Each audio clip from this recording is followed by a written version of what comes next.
I kissed my husband's hand one last time before leaving his hospital room. As I walked down the hallway, fighting back tears, I passed two nurses near the break room. One whispered, "She still doesn't know, does she?" The other answered, "No, and if she finds out, we're done." I froze. My chest tightened.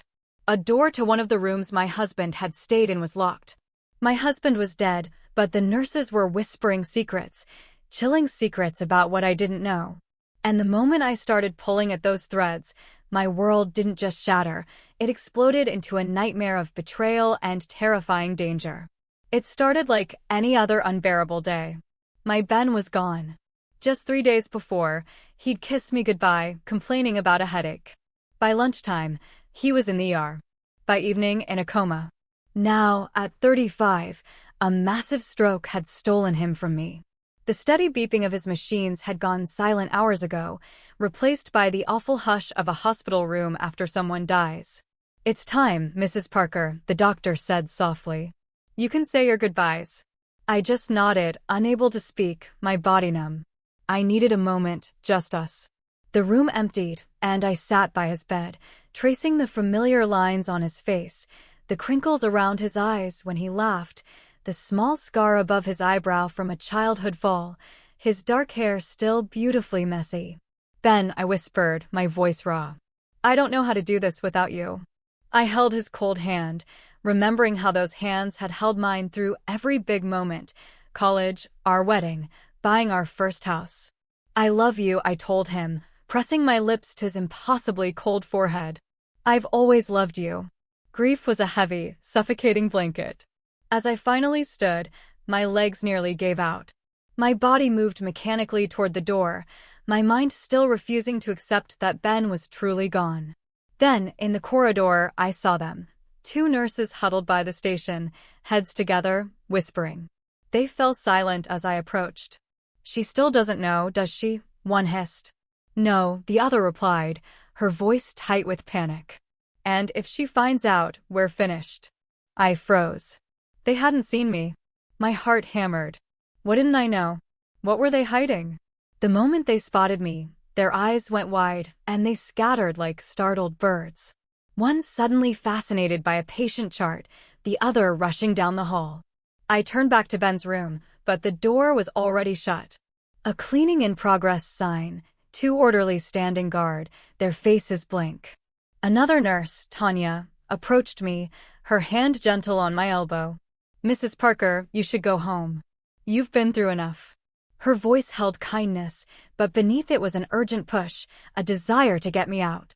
"Can I see his chart?" I asked, surprising myself.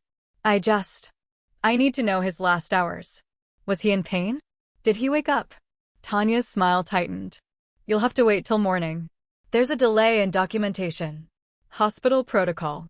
My gut twisted. Was he conscious at all? I pressed, needing to know. "No, Mrs. Parker." He wasn't responsive after admission. Her eyes started away. He wouldn't have known. I tried to accept her words, but it felt wrong. Like walking into your own home and sensing something's been moved, but you can't quite pinpoint what. Then Julia, Ben's sister, was there, rushing down the hall. Her eyes were red-rimmed, her hair wild. "I can't believe he's gone," she choked out, pulling me into a tight hug. We'd always been different, Ben and Julia, but they'd grown apart over the years. We only really talked on holidays. It happened so fast I managed, my voice hollow. Julia pulled back, confusion etched on her face. "But that doesn't make sense. He texted me this morning. He sounded fine." My jaw went slack. "What?" "Yeah," she continued. "He said he was feeling better, that doctors might release him soon. Told me not to worry you." Tanya, the nurse, stepped closer. "That's impossible. Mr. Parker was declared brain dead at 5:04 a.m. Julia pulled out her phone, scrolling frantically. "Look," she cried, thrusting the screen at us. 6:07 a.m. Feeling better? Doc say might go home soon. Tell Emma not to worry." I stared at the message. A text from my supposedly brain-dead husband, sent an hour after he was officially gone. Tanya's face went white. There must be some mistake. Maybe the timestamp is wrong. Or what? I heard myself ask, my voice surprisingly steady even as a storm raged inside me. She rattled off some rehearsed lines about grief, making us look for answers, about things just happening. I didn't hear her. I just knew I needed to get out. I need to go, I whispered, backing away. Julia offered to drive, but I shook my head. I need to be alone. The drive home was a blur. Those whispers echoed in my head. She still doesn't know. If she finds out, we're finished. And that text to Julia. How could Ben send a text from the grave? Our house, now my house, was dark and silent. I didn't turn on any lights. Everything in our bedroom was just as we'd left it. Ben's watch on the nightstand, his book face down, his pajama pants tossed over a chair. I collapsed onto the bed, burying my face in his pillow. It still smelled like him. I clutched his wedding ring, given to me in a plastic bag with his wallet. Why does this feel so wrong, Ben? I whispered into the darkness. What weren't they telling me? The silence was deafening. Morning arrived in hazy fragments. Sunlight on the floor, the distant sound of a dog, a car door slamming. I hadn't truly slept, just drifted through a nightmare where Ben was alive one second, gone the next. My body ached.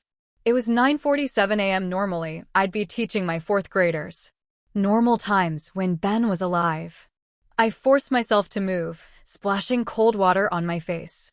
My reflection was a stranger, dark circles, pale skin, red eyes. Ben's hospital bag sat by the front door. I unzipped it slowly. His clothes were neatly folded inside, but his phone wasn't there. Neither was his smartwatch. I frowned. I distinctly remembered packing them myself, tucking them in before they took him to surgery.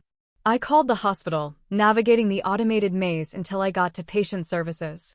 I'd like to request my husband's medical records, I said. Ben Parker. He passed away yesterday morning. The woman offered polite condolences, then informed me it would take 5 to 10 business days due to an internal review process for all deceased patient records. 10 days? That felt wrong. Then I asked about his missing phone and watch. I don't see any electronics listed in our inventory, she stated after some keyboard clicks. Everything we had was returned to you. I pushed back, insistent. I put them in there myself. She just repeated her rehearsed line. Our records indicate all personal items were returned. That sense of wrongness solidified. Why the delay on records? Where were Ben's devices? My phone rang, startling me. An unknown number. Hello, Mrs. Parker, a woman's voice whispered, hushed and urgent. This is Tanya, from the hospital. I shouldn't be calling you. I could lose my job. My heart hammered against my ribs. But I saw something in your husband's chart. Something that wasn't supposed to be there. What? I gasped. He was awake, Mrs. Parker. Yesterday morning. Before, he asked for you specifically. He was agitated, trying to tell the staff something. Why wouldn't they tell me this? I cried, my voice cracking. I have to go. The line went dead. My hands trembled as I stared at my phone. Ben had been conscious. He had asked for me. And no one had told me. This wasn't coincidence anymore. These were pieces of a puzzle, shards of a broken truth, starting to form a deliberate, terrifying picture. I grabbed a notebook from Ben's desk. On the first page, I wrote, "What happened to Ben?"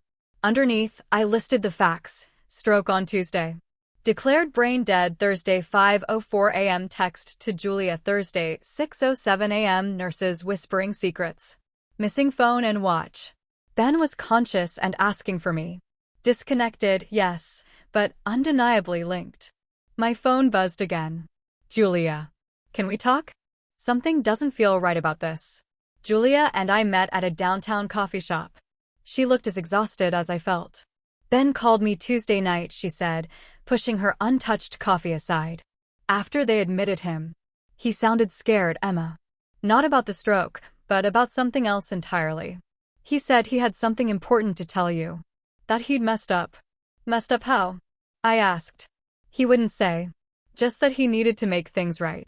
That didn't sound like Ben at all. Julia agreed. Which makes me think it was really important. After coffee, I drove to our bank. The grim reality of untangling our finances had to start. The banker was kind, professional, guiding me through the steps. You'll want recent statements for taxes and estate purposes, she advised. As she handed me our credit card statement, I scanned it automatically. My breath hitched. There were charges I didn't recognize. Small ones mostly. A gas station across town, a restaurant I'd never heard of. But then one jumped out, Peterson's Jewelry, $3,850, just 2 days before Ben's stroke. My heart slammed against my ribs. Ben and I shared everything. Every purchase over $100 was discussed. It was one of our first agreements as newlyweds. No secrets about money. Is something wrong? The banker asked. No, I said, too quickly. Just keeping track. I left the bank, the statement clutched in my purse, my mind racing. Peterson's Jewelry was downtown, a small, elegant shop. I'd walked past it 100 times, but never gone in. The bell chimed softly as I entered. A man with glasses looked up. Good afternoon. How can I help you? My husband made a purchase here recently, I began, my voice wavering. Tuesday. Ben Parker. Recognition flickered in his eyes. Yes. Mr. Parker. He picked up a custom piece. A beautiful choice. He smiled. Can you tell me what it was? A ring, he said. White gold with a sapphire center stone. He said it was a surprise for someone named Sophie. The world tilted. Sophie. I'd never, ever heard that name from Ben. Are you all right, ma'am? The jeweler asked. Fine, I managed, my voice thin. Did he say anything else about this, Sophie? The jeweler hesitated. Only that it was important to get it right. That she'd been waiting a long time. I thanked him and stumbled out, my mind reeling. An expensive ring. For another woman. A secret. He told Julia he'd messed up. The pieces were starting to fall into a pattern I absolutely dreaded. Back home, I sat at Ben's desk, staring at his laptop. We'd shared everything, even passwords. No secrets, we'd vowed. What a joke. I typed in his password. Access denied. He'd changed it. I tried variations, growing increasingly desperate. Nothing. Finally, I clicked Forgot Password, and a reset link was sent to his recovery email, which, ironically, forwarded to my phone. His inbox loaded. Hundreds of emails, mostly work-related. But right at the top, unread, sent yesterday morning from Sophie Allen. Subject: You didn't tell her, did you? My finger hovered, a battle of fear and anger raging within me. I clicked. It wasn't just one message. It was an entire thread, months long. 8 months, to be exact. I scrolled to the very beginning, my heart pounding in my ears. Ben, I know we agreed to keep our distance, but Claire asked about you again yesterday. She's starting to ask questions I don't know how to answer. Claire. That name again and again. Claire lost another tooth. Claire's teacher says she's reading above grade level. Claire wants to know why her daddy doesn't live with us. Her daddy. Ben. Then I saw it. A photo attachment, dated 3 months ago. I clicked it open and the world stopped. Ben, smiling broadly, kneeling beside a little girl at a playground. She had his eyes. His dimple when she smiled. The caption: First day at the park with Daddy. The laptop slid from my trembling hands. Ben had a child. A daughter. And he had hidden her existence from me our entire marriage.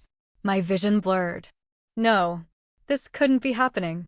I grabbed my phone, dialing Julia without thinking. Emma, what's wrong? Her voice was instantly alert. Did you know? I demanded, the anger in my voice surprising even me. About Ben's daughter? Silence stretched. Then, quietly, what daughter?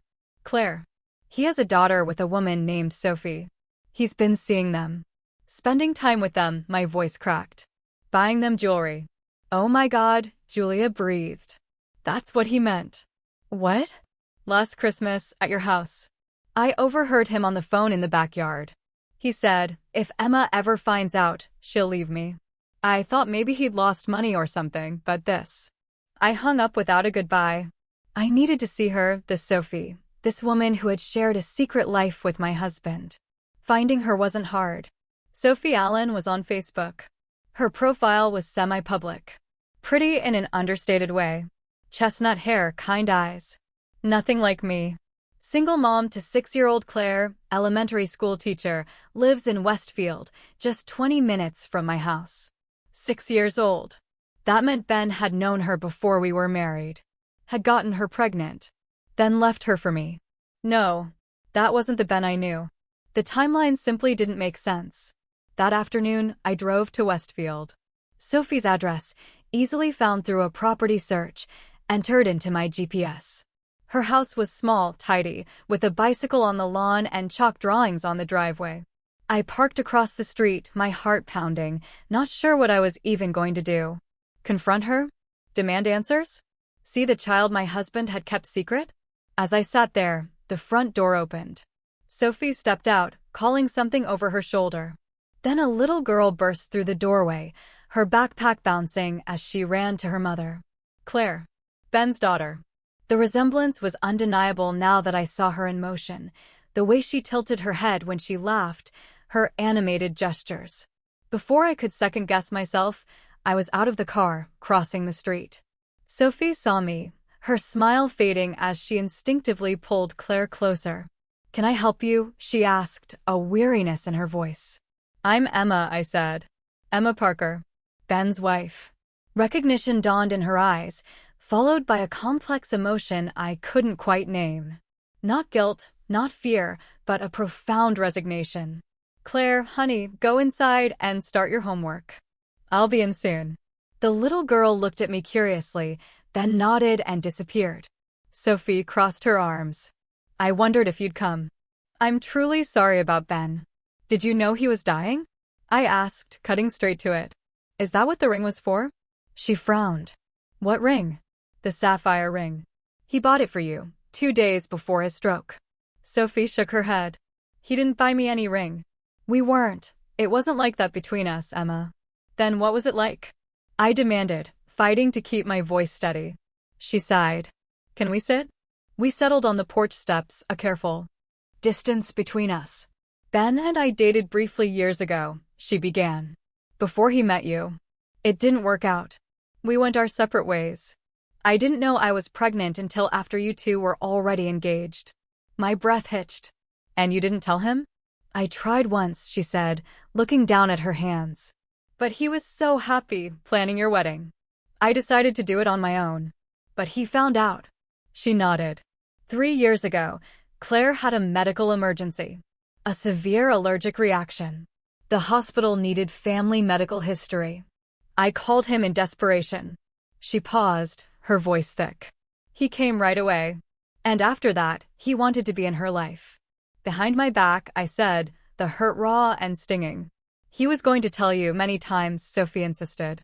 "But he was scared. Scared you'd leave him, that you wouldn't understand." She looked at me directly. "At first, yes. But later, it was more complicated. He wasn't hiding Claire out of shame, Emma. He was scared. Someone else didn't want her to exist." My mind reeled. What does that mean? But Sophie was already standing. "I've said too much. Claire and we've already lost Ben. We can't afford to lose anything else." She went inside, leaving me alone with questions that only multiplied.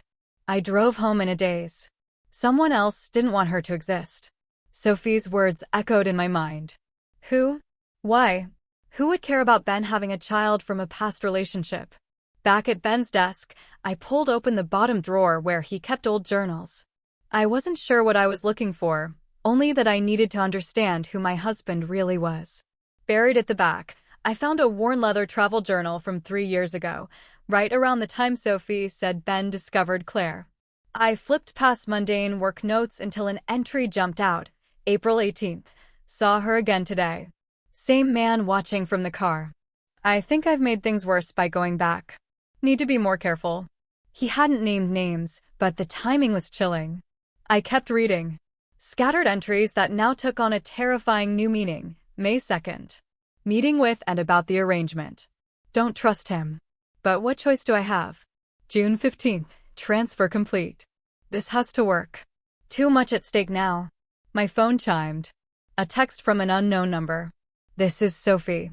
That black SUV is back. The same one Ben warned me about. I'm scared.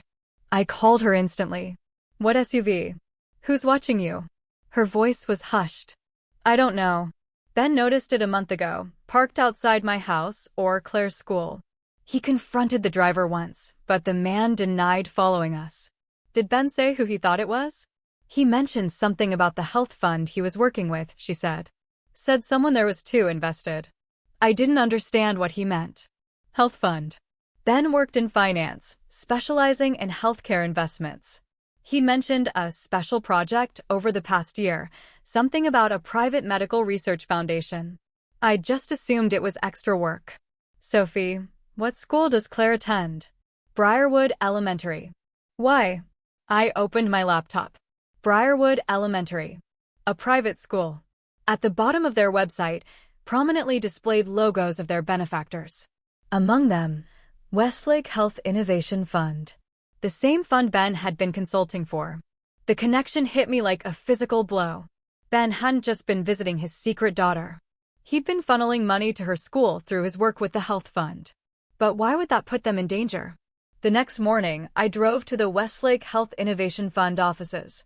The building was sleek, modern, with tinted windows and a minimalist lobby. I approached the reception desk, trying to project confidence I didn't feel. Good morning. I'm Lisa Parker, Ben Parker's assistant. I need to collect some files from his office. The receptionist frowned. I wasn't aware Mr. Parker had an assistant. I quickly improvised. I usually work remotely, but since his passing, I've been asked to gather his materials. I smiled, hoping she couldn't hear my pounding heart. I'll need to call upstairs for approval, she said. While she dialed, I scanned the lobby. Security cameras everywhere. Visitor badges with QR codes. Signs demanding confidentiality agreements before proceeding beyond reception. This wasn't just tight security. This was paranoia. I'm sorry, the receptionist said, hanging up. Someone will be down to speak with you. Minutes later, the elevator doors opened. A man in an impeccable suit approached, his smile not quite reaching his eyes. I'm Nathan Wells, Chief Security Officer, he said, extending a hand. You must be confused. Ben Parker didn't have an assistant. My face burned. I'm not his assistant. I'm his wife, Emma Parker. Nathan's expression subtly shifted. Mrs. Parker, my condolences. But I'm afraid I can't allow you access to Mr. Parker's workspace. His contract included strict confidentiality provisions that survive his death. What was he working on here? I asked directly. I'm not at liberty to discuss that. Legally, you're no longer involved with any of it. His tone softened, artificially. Ben's personal effects from his desk have already been packed. I can have them sent to you. That would be appreciated, I said, swallowing my frustration. As I turned to leave, Nathan added, Mrs. Parker, Ben was a valuable member of our team. His dedication to certain projects will be hard to replace. The way he emphasized dedication sent a chill through me. Back in my car, I called Sophie again. What medical condition does Claire have? I asked. Why? Her voice was instantly guarded. Please, Sophie. It's important. She hesitated. She has Kaplan-Mercer syndrome. It's rare, a genetic disorder affecting her immune system and development. Kaplan-Mercer syndrome. I'd never heard of it. Did the health fund Ben worked with ever reach out to you about Claire? Once, about 2 years ago, she said. They wanted to enroll her in some clinical study. I refused. It felt too experimental, too risky. The pieces were starting to align, forming a picture I could barely comprehend. Ben's secretive behavior, the money trail, his fear, the black SUV. My phone rang. An unknown number. Mrs. Parker, this is Thomas Grayson. I was your husband's attorney. I frowned. Ben and I shared a lawyer for our wills, for our house. Richard Simmons. I don't understand. Our attorney is Richard Simmons. I was retained by your husband privately, approximately 2 years ago, he explained. He left specific instructions that in the event of his death, I was to contact you after a brief waiting period. My grip tightened on the phone. What instructions? He left an envelope for you. Explicitly, it was to be delivered in person and only to you. I met Thomas Grayson an hour later. Older than I expected, with kind eyes behind wire-rimmed glasses. Ben came to me in considerable distress, he explained. retrieving a sealed envelope from his desk safe. He wouldn't specify what troubled him, only that he needed to ensure certain information would reach you if something happened to him. The envelope was heavy in my hands. My name, written in Ben's familiar handwriting. Did he seem afraid? I asked. Thomas considered this. Not afraid, exactly. Determined. Like a man making contingency plans he hoped never to use. I thanked him and got back to my car before tearing it open. Inside, a key, a hand-drawn map of part of the hospital, and a note. Emma, if you're reading this, then I waited too long to tell you. I'm sorry. For everything. The key opens locker 224 in the hospital's East Wing staff area. What you find there will explain better than I ever could. I love you. Always have, always will. I drove straight to the hospital, Ben's map guiding me to a staff-only storage area. Using a service elevator, as he'd indicated, I avoided the main corridors where I might be recognized. Locker 224 was at the end of a quiet hall. The key slid in perfectly. Inside were files, USB drives, and a handwritten letter on top. Emma, they didn't want her to live. I fought it. I did everything I could. The fund isn't what it seems. They're using children like Claire for something beyond medical research. When I found out, I tried to pull her out safely. They threatened me. Threatened Sophie. Said they'd withdraw all treatment if I exposed them. I had to play along. Had to keep you in the dark to protect you. If you're reading this, something's gone wrong. Get these files to Dr. Rachel Hansen at the State Medical Board. She's the only one I trust. Forgive me, Ben. I sank to the sterile hospital floor, the files scattered around me. Grief and pure, blinding rage collided in my chest. The nurse's whispers now made horrifying, chilling sense. She still doesn't know, does she? No. And if she finds out, we're finished. They weren't talking about an affair. They were talking about whatever had really happened to Ben. Whatever he had discovered that had ultimately cost him his life. In that cold, sterile hallway, surrounded by my husband's desperate, final message, I made a promise. I would uncover every single secret Ben had died protecting. No matter what it cost me. I spent that entire night devouring every document in Ben's locker. My eyes burned, my head throbbed, but I couldn't stop. Each page peeled back another layer of a nightmare I could barely comprehend. Ben's letter was just the beginning. He'd kept meticulous records, emails, meeting notes, even recorded phone conversations. The full, horrifying truth was laid bare in his careful handwriting. Claire had been diagnosed with Kaplan-Mercer syndrome at age 3. Rare. Potentially fatal. No FDA-approved treatments. Sophie had struggled to find specialists. Then, Westlake Health Innovation Fund reached out, seemingly by coincidence, offering a clinical trial. They said Claire would be perfect.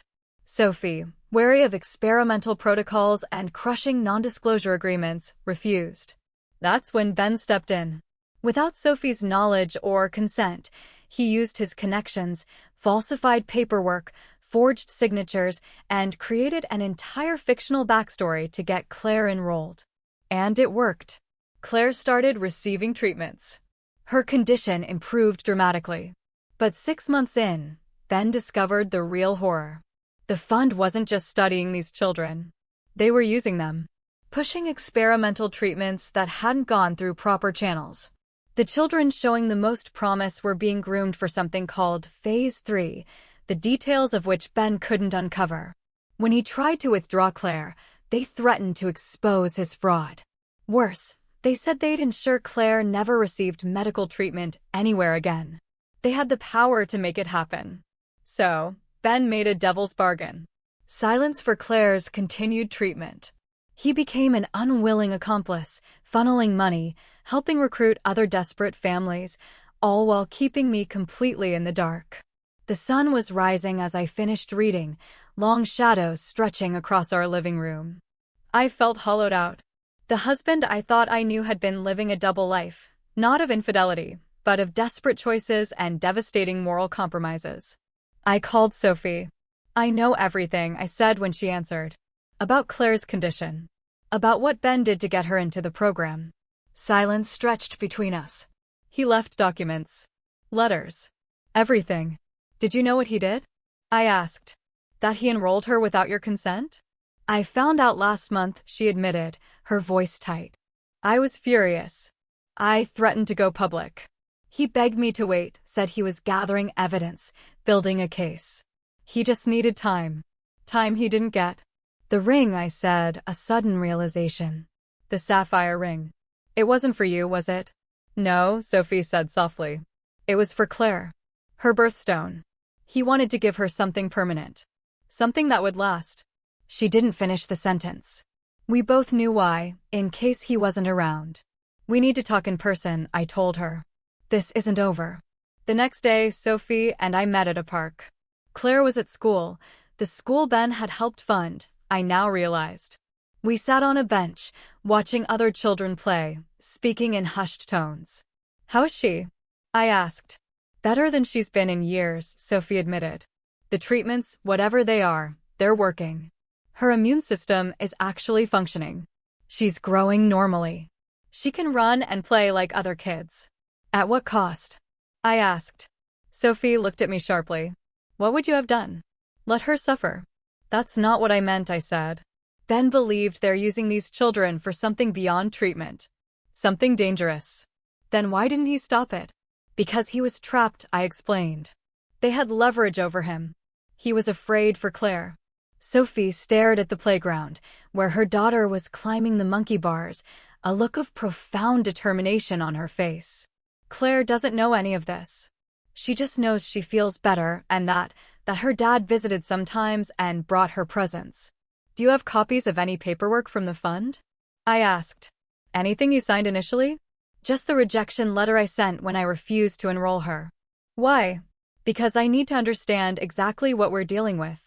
After meeting Sophie, I drove to Children's Medical Center. Dr. Rosenthal, according to Ben's notes, was Claire's primary physician and the liaison between the families and the fund. His office was on the 4th floor. Outside his door, I hesitated, then knocked.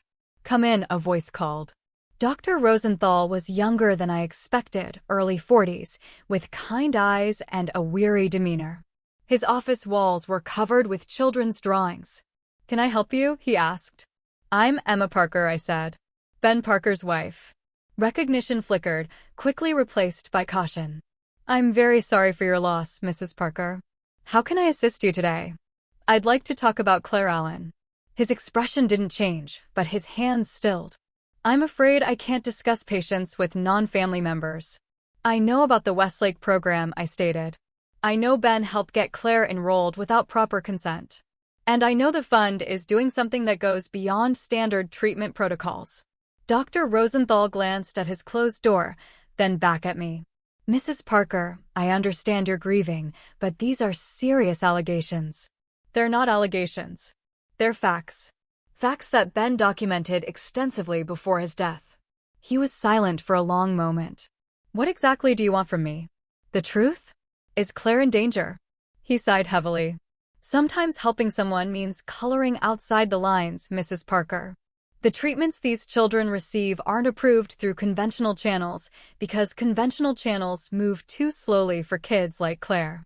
So, you falsify records, coerce families, threaten people who try to speak out? I treat my patients, he said, firmly. What the fund does with their data, how they secure. Their funding, that's beyond my control. Is it? I challenged. Or do you just look the other way because the results justify the means? He stood abruptly. I think you should leave, Mrs. Parker. I have patients waiting. One more question, I said, remaining seated. What is Phase 3? Dr. Rosenthal's face paled slightly. I don't know what you're talking about. But I could see in his eyes that he did. And it frightened him. I left the hospital and drove straight to Claire's school. I parked across the street, watching children pour out at dismissal. Claire was easy to spot, Ben's eyes, Ben's smile, as she ran to Sophie. She looked healthy, happy. Whatever was happening with the fund, whatever moral lines had been crossed, the treatment was working. Was it worth it? The deception, the compromise, the fear? Watching Claire laugh as she climbed into Sophie's car, I could understand why Ben had thought so. But the cost was rising. 2 days later, Sophie called in a panic. They've dropped Claire from the program, she choked out, her voice shaking. Someone leaked information about unauthorized participants, and they're doing an internal audit.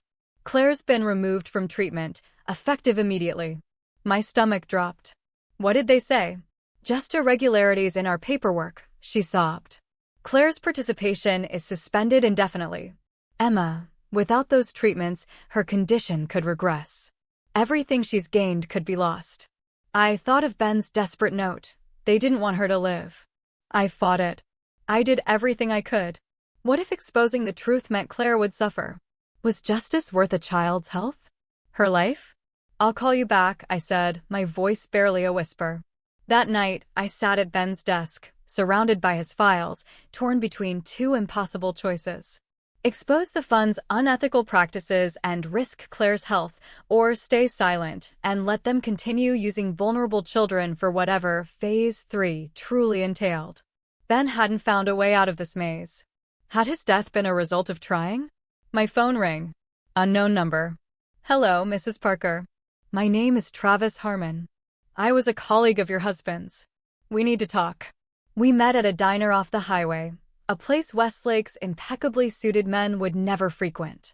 Travis Harmon was in his 50s, graying hair, sharp eyes that missed nothing. His coffee sat untouched.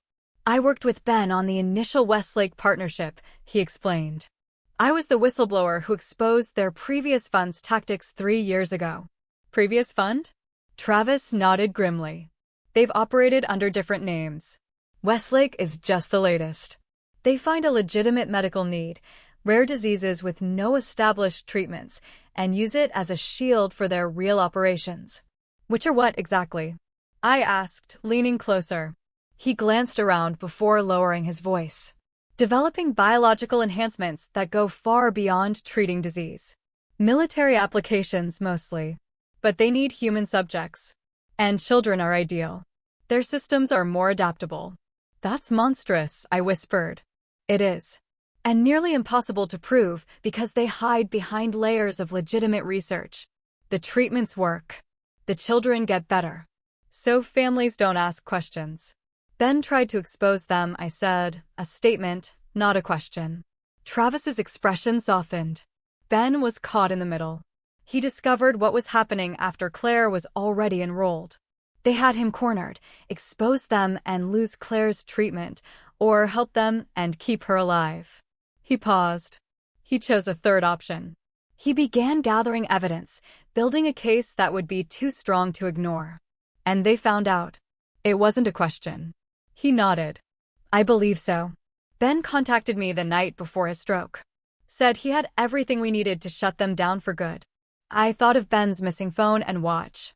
They took his devices from the hospital. His evidence. Not all of it, Travis said. Ben was smarter than that. He kept backups. That's what I need your help to find. For the next week, Travis and I worked tirelessly, sifting through everything Ben had left behind. The locker files, his home office, every digital account we could access. We built a meticulous timeline, cross-referencing every piece of evidence. Sophie joined us, bringing every document she had related to Claire's condition and treatment. Her initial hesitation had hardened into fierce determination. I want to do this the right way, she declared. Or we'll keep running forever. We were making progress when Travis got a troubling phone call. That was my contact at the medical licensing board, he said, hanging up, his face grim. Someone's been asking questions about Claire's case. And shortly after, her doctor received an official notice questioning her treatment history. That evening, Sophie called, utterly panicked. The black SUV is back, she whispered, her voice shaking. They've been parked outside my house for hours. I drove there immediately. By the time I arrived, the SUV was gone, but Sophie was still deeply shaken. Claire keeps asking when she'll get her medicine again, she said, her voice breaking. I don't know what to tell her. We're close, I promised. We just need a little more time. The next day, a local reporter, Rita Mendoza, reached out to me. She'd been investigating Westlake for months, following anonymous tips about irregularities. I heard whispers about a patient named Claire, she explained when we met, and about a financial analyst who was asking too many questions. My husband, I said. She nodded. I'd like to help, but I need to understand exactly what we're dealing with. I shared a carefully selected portion of our discoveries, enough to give her context without compromising our evidence or putting Claire at risk. This is bigger than I thought, Rita said, her eyes widening. And more dangerous. Are you sure you want to pursue this? I don't have a choice, I replied. Neither does Claire. That night, a letter from my school district arrived. My teaching position was under review due to financial irregularities in my classroom expense reports. Reports that had never been questioned before. They were coming after me now. The next day, Travis obtained something invaluable, an audio recording from an anonymous source inside Westlake. Ben's voice was unmistakable, tense, arguing with a man identified only as director. You can't pull her from the program, Ben pleaded. She needs these treatments. Then sign the Phase 3 authorization, the director replied, his voice chillingly cold. It's a simple choice, Parker. You either sign this, or she dies off the program. You choose. You're asking me to consent to something without telling me what it is. Ben countered, desperation in his voice. We're asking you to trust the process that's kept Claire alive for 2 years. Your choice. The recording ended there. Travis looked grim. This is what we needed. Proof of coercion. It's not enough, I said. We need to know what Phase 3 actually is. With Rita's help, we scheduled an emergency court hearing. The judge, a stern woman named Eleanor Winters, agreed to see us privately, given the sensitive nature of the case and the risk to a minor. We'll push for Claire's immediate reinstatement and treatment, Travis explained as we prepared. But we'll also present evidence of the fund's coercive practices and demand an independent investigation. The night before the hearing, Sophie called, her voice shaking uncontrollably. Someone slashed my tires, she said. All 4. And they left a note on my door. What did it say? I asked, a cold rage building in my chest. She's not worth it. Neither are you. Stay with a friend tonight, I ordered. Don't tell anyone where you're going. We'll pick you up in the morning. As I hung up, I realized something profound. I was no longer afraid. These people had taken my husband. They'd threatened a child. They tried to intimidate us into silence. But silence wasn't an option anymore. The courthouse was eerily quiet when we arrived, our emergency hearing scheduled before regular sessions began. Travis had arranged a private entrance. Judge Winters' chambers were wood-paneled and austere. She watched impassively as we took our seats. Across from us sat 3 men in expensive suits, Westlake's legal team, led by a sharp-eyed woman named Diane Marshall. This is highly irregular, Marshall began. An emergency hearing based on speculative claims. I've reviewed the initial evidence, Counselor, Judge Winters interrupted, her voice firm. And I find sufficient cause for concern. Proceed. Travis methodically presented our case. Ben's meticulous records, the forged consent forms, the payment trails through shell companies, and finally, the damning audio recording of Ben being threatened. What we have here, Your Honor, Travis concluded, is a systematic pattern of exploitation. Vulnerable families are targeted, coerced, and trapped in a program that goes far beyond ethical medical research. These are serious allegations, Judge Winters said. What does the fund have to say? Marshall stood. Your Honor, Westlake Health Innovation Fund operates under strict FDA oversight. Our clinical trials have saved countless lives, including Claire Allen's. Yes, there are confidentiality requirements. Yes, we protect our intellectual property. But the suggestion that we're conducting some kind of sinister experiment is absurd. Then explain Phase 3. I blurted out, unable to stay silent. Marshall's eyes flickered to me. Phase 3 is standard terminology in clinical trials. It simply refers to the final testing phase before FDA approval. Then why won't you tell the families what it involves? Travis countered. Proprietary information, Marshall replied smoothly. But I assure you it's both safe and effective. Sophie took the stand next, nervous but determined. She explained her initial refusal to enroll Claire, discovering Ben's forgery, and Claire's abrupt removal from treatment. Has Claire benefited? Judge Winters asked. Sophie's eyes welled with tears. Yes, dramatically. She was so sick before.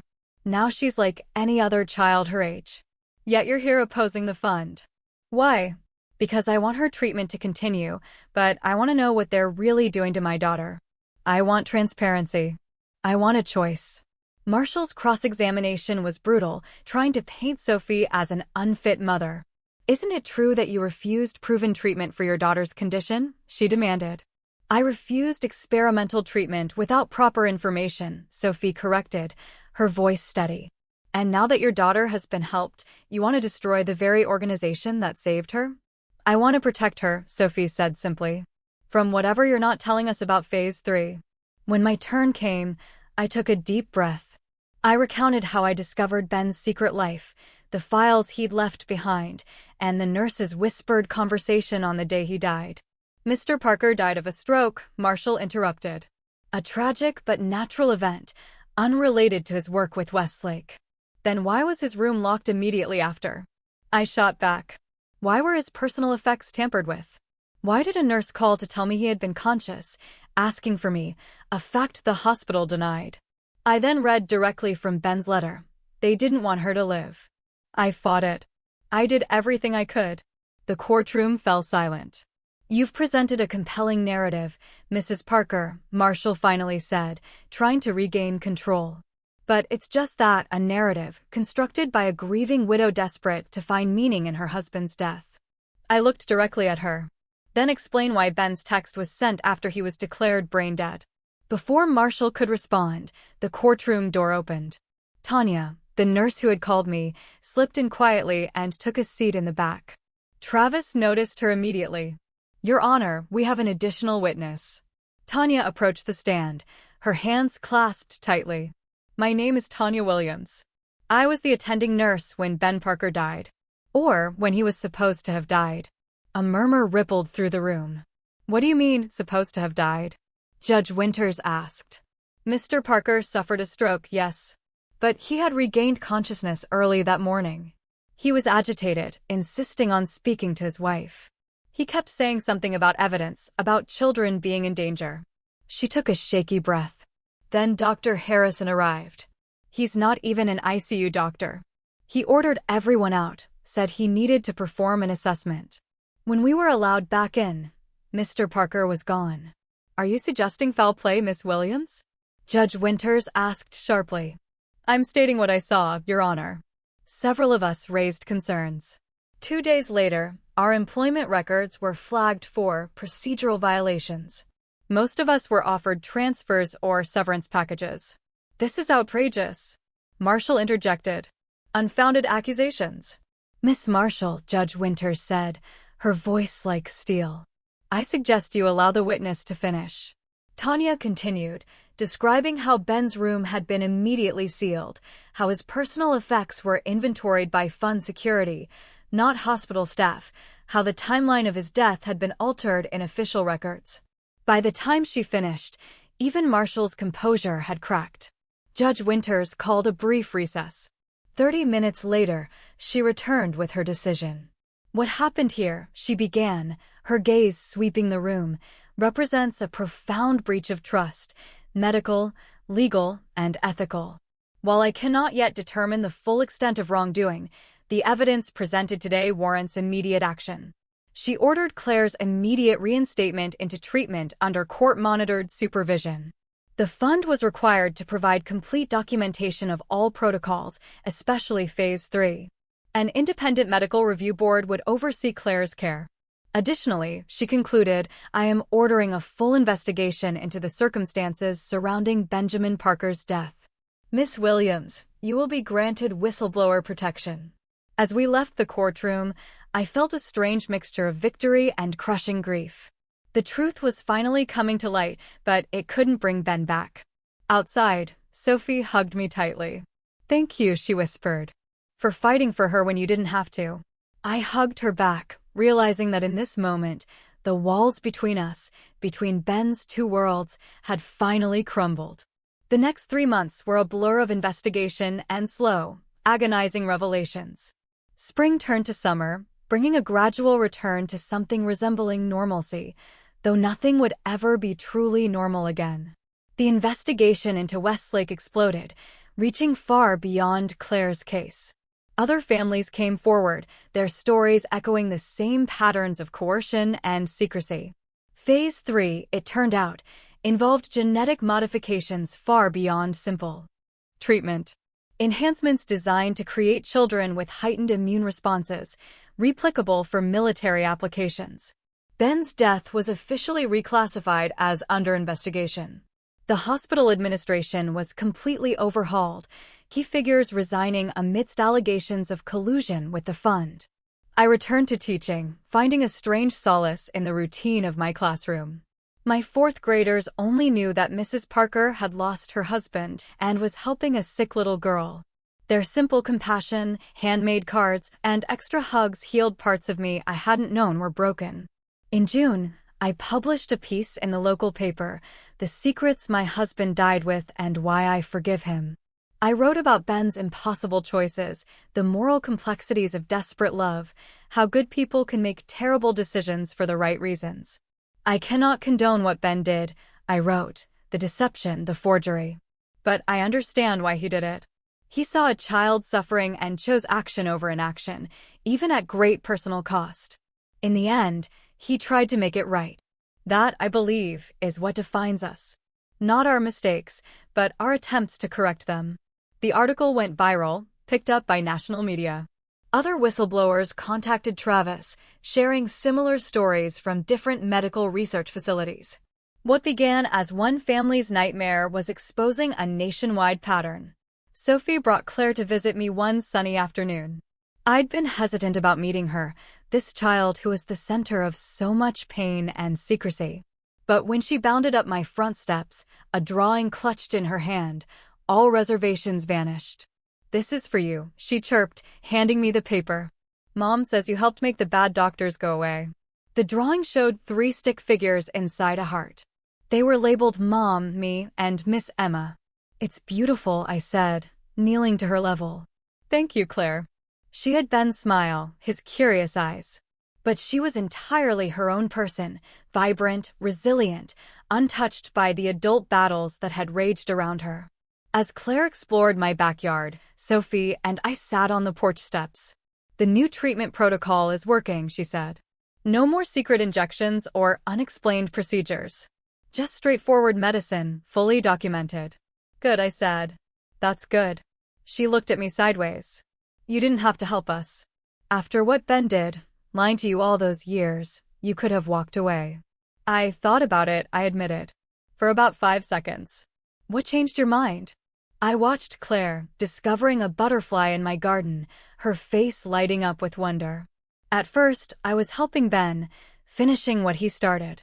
Now, I gestured toward Claire. Now, I'm helping her. Sophie nodded, understanding. She asks about him sometimes. I tell her that her dad was brave, that he loved her very much. "He did," I said softly. "In his way." Rita's investigative series on Westlake led to congressional hearings on unethical medical research. Families across the country began scrutinizing the fine print of clinical trials their children were enrolled in. Tanya, the nurse, received offers to return to her position but declined. "Some bridges can't be unburned," she told me over coffee, "but I don't regret speaking up. Even if it cost me my career, it gave me something better, peace of mind." She squeezed my hand. "Ben would be proud of what you've done." 1 year after Ben's death, I finally removed my wedding ring. It caught the light as I slipped it off, the gold band that had represented promises kept and broken. I placed it in a small wooden box alongside Ben's last letter. "Goodbye doesn't mean forgetting," I whispered to the empty room. I joined a local advocacy group for medical transparency and patient rights, using my experience to help other families navigate the complex world of clinical trials. It wasn't the life I had planned, but it had purpose. It had meaning. On the anniversary of Ben's death, I visited his grave alone. The headstone was simple, just his name and dates. Nothing about the complicated man he had been. The loving husband. The secret father. The reluctant conspirator. The final whistleblower. I placed fresh flowers against the stone, then sat on the grass beside it. "I found the truth, Ben," I said to the quiet cemetery. And I still love you. But now, I took a deep breath, feeling the weight of the past year lifting slightly. Now I get to breathe again. As I walked back to my car, I thought about the many versions of truth I had discovered since that day in the hospital corridor. The truth about Ben, about Claire, about what people will do, both good and bad, in the name of love and survival. He died with secrets, yes, but he also died trying to fix them. And in the wreckage he left behind, I found the strength to begin again. What would you do if the truth about someone you loved was hidden behind a wall of whispers? Could you find the courage to tear it down?